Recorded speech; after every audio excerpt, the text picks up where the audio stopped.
আজকের আলোচনার মূল বিষয় হলো স্কেল বা মাপনী। এক্ষেত্রে একটা কথা বলি, স্কেল বা মাপনী সংজ্ঞাটা সবার প্রথমে আমাদের একটু মনে রাখতে হবে। যেমন মানচিত্রে যে কোনো দুটি স্থানের প্রকৃত দূরত্ব এবং ওই দুটি স্থানের মানচিত্রের দূরত্বের অনুপাতকে স্কেল বা মাপনী বলে।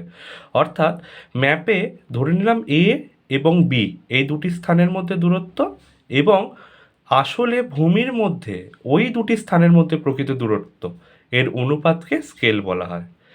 এই স্কেলকে আবার কতগুলি ভাগে ভাগ করা যায়। এই ভাগগুলো সবকটাই আমাদের ইলেভেনের সিলেবাসে নেই, তবে ভাগগুলো আমাদের পড়ে রাখা উচিত। যেমন স্কেলকে মূলত তিনটে ভাগে ভাগ করা হয়। একটা হচ্ছে বিবৃতিমূলক স্কেল বা স্টেটমেন্ট স্কেল, ভগ্নাংশ সূচক স্কেল বা আরএফ স্কেল, এবং লৈখিক স্কেল।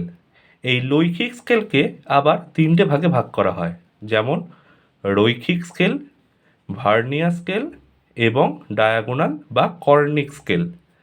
এই রৈখিক স্কেলকে দুটো ভাগে ভাগ করা হয়, একটা হচ্ছে সরল রৈখিক স্কেল এবং তুলনামূলক স্কেল। যার মধ্যে আমাদের সিলেবাসে আছে বিবৃতিমূলক স্কেল, এটি সাধারণত 1 নম্বরের করে আসে।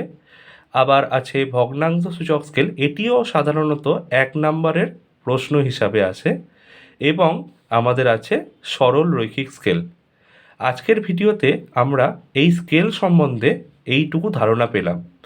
এবং আরেকটি বিষয়, স্কেল পরিমাপের যে প্রকাশের এককের রূপান্তরের সারণী সেটা আমাদের মুখস্থ রাখতে হবে।